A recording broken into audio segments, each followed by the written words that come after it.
ನಮ್ಮ ನಡೆ ಆರೋಗ್ಯದ ಕಡೆ.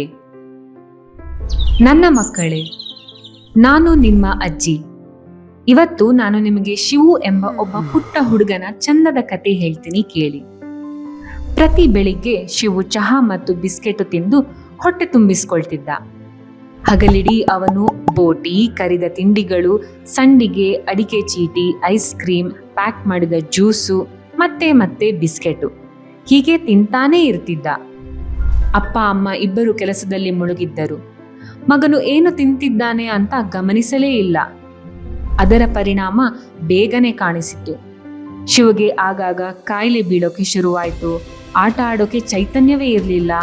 ಶಾಲೆಯಲ್ಲೂ ಚೆನ್ನಾಗಿ ಓದೋಕೆ ಆಗ್ತಿರ್ಲಿಲ್ಲ ಪಾಪ. ಅಪೌಷ್ಟಿಕತೆ ಆ ಪುಟ್ಟ ಶಿವನ ಬಾಲ್ಯವನ್ನೇ ಕಸಿದುಕೊಂಡಿತು. ಶಿವನ್ನ ಯಾರು ಉಳಿಸಿದರು? ಬನ್ನಿ, ನಾನು ಹೇಳ್ತೀನಿ, ಕೇಳಿ. ಅದು ನಮ್ಮ ಮಕ್ಕಳನ್ನೂ ಕಾಪಾಡಬಲ್ಲದು. ಅಪೌಷ್ಟಿಕತೆ ಅಂದ್ರೆ ಏನು ಅಂತ ಗೊತ್ತಾ ಮಕ್ಕಳೇ? ದೇಹಕ್ಕೆ ಬೇಕಾದ ಸರಿಯಾದ ಆಹಾರ ಸಿಗದೇ ಇದ್ದಾಗ ಆಗೋದೇ ಅಪೌಷ್ಟಿಕತೆ. ಕೆಲವೊಮ್ಮೆ ತುಂಬಾ ಕಡಿಮೆ ತಿನ್ನೋದು, ಕೆಲವೊಮ್ಮೆ ಜಂಕ್ ಫುಡ್ ತುಂಬಾ ತಿನ್ನೋದು, ಇಲ್ಲ ದೇಹಕ್ಕೆ ಬೇಕಾದ ಪೋಷಕಾಂಶಗಳು ಸರಿಯಾಗಿ ಸಿಗದೇ ಇರೋದು, ಇವೆಲ್ಲ ಅಪೌಷ್ಟಿಕತೆಗೆ ಕಾರಣ ಆಗುತ್ತದೆ. ಅಪೌಷ್ಟಿಕತೆ ಇರೋ ಮಕ್ಕಳು ಸರಿಯಾಗಿ ಬೆಳೆಯೋದಿಲ್ಲ. ಆಗಾಗ ಕಾಯಿಲೆ ಬೀಳ್ತಾ ಇರ್ತಾರೆ. ರೋಗ ನಿರೋಧಕ ಶಕ್ತಿ ಕೂಡ ತುಂಬಾ ಕಮ್ಮಿ ಆಗಿಬಿಡುತ್ತೆ ಪಾಪ.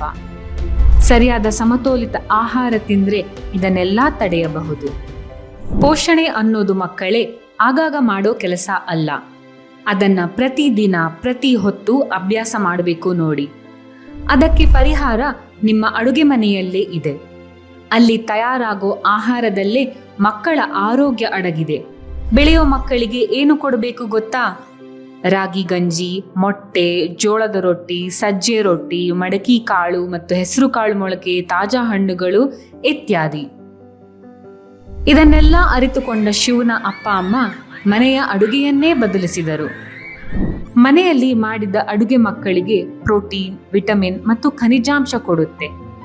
ಶಿವನ ಹಾಗೆ ನಿಮ್ಮ ಮಕ್ಕಳಿಗೂ ಸರಳವಾದ ನಿಮ್ಮ ಊರಿನ ಆಹಾರವೇ ಸಾಕು. ಪ್ರತಿದಿನ ಊಟದಲ್ಲಿ ಇವು ಇರಲಿ: ಅಕ್ಕಿ, ಗೋಧಿ, ರಾಗಿ, ಜೋಳದಂತಹ ಧಾನ್ಯಗಳು, ತೊಗರಿಬೇಳೆ, ಕಡಲೆಬೇಳೆ ಕಾಳುಗಳು, ಹುಗ್ಗಿ, ಬೇಯಿಸಿದ ಮೊಟ್ಟೆ, ಬಾಳೆಹಣ್ಣು, ಕಿತ್ತಳೆ, ಪಪಾಯಿ, ಸಪೋಟ ಮತ್ತು ಋತುಮಾನದ ತಾಜಾ ಹಣ್ಣುಗಳು ಮತ್ತು ಜೊತೆಗೆ ಆರೋಗ್ಯಕರ ಕೊಬ್ಬಿನ ಆಹಾರಗಳು ಬೇಕು.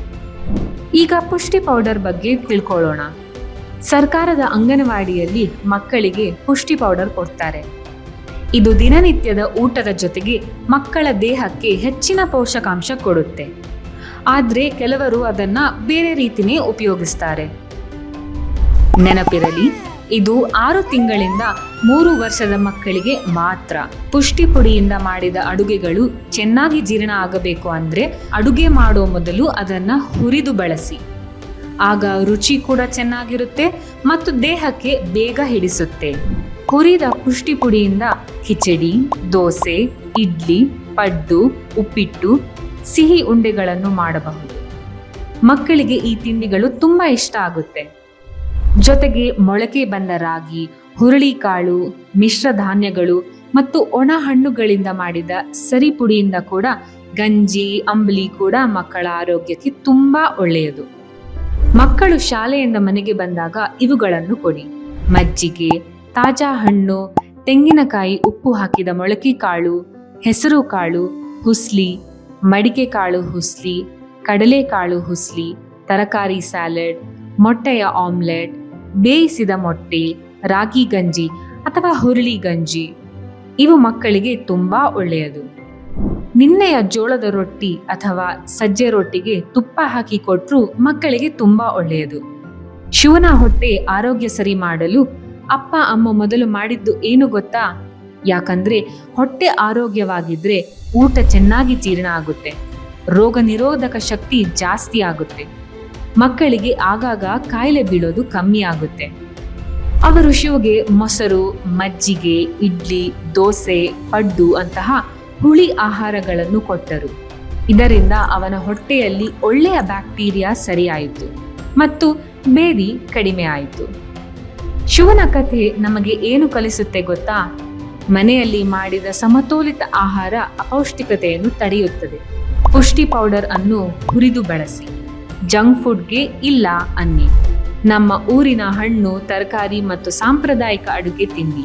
ಒಳ್ಳೆಯ ಆಹಾರದ ಪ್ರತಿ ತುತ್ತು ಆರೋಗ್ಯಕರ ಭವಿಷ್ಯದೆಡೆಗೆ ಒಂದು ಹೆಜ್ಜೆ. ಶಿವೋನಂತಹ ಮಕ್ಕಳು ಮತ್ತೆ ಆರೋಗ್ಯವಾಗಿ ಅರಳುವುದನ್ನು ನೋಡಿದಾಗ ನನ್ನ ಮನಸ್ಸು ಖುಷಿಯಿಂದ ತುಂಬಿ ಹೋಗುತ್ತೆ. ನಮ್ಮ ಶಕ್ತಿ ಎಲ್ಲಿದೆ ಗೊತ್ತಾ? ನಿಮ್ಮ ಮಕ್ಕಳ ಮೇಲಿನ ಪ್ರೀತಿಯಲ್ಲಿ ಇದೆ, ನಿಮ್ಮ ಅಡುಗೆ ಮನೆಯಲ್ಲಿ ಇದೆ ಮತ್ತು ನಿಮ್ಮ ಅಜ್ಜಿಯವರ ಅಮೂಲ್ಯ ಜ್ಞಾನದಲ್ಲಿ ಅಡಗಿದೆ. ನಮ್ಮ ನಡೆ ಯಾವಾಗಲೂ ಆರೋಗ್ಯದ ಕಡೆ ಇರಬೇಕು. ತಿಳಿಯಿತಾ ಮಕ್ಕಳೇ?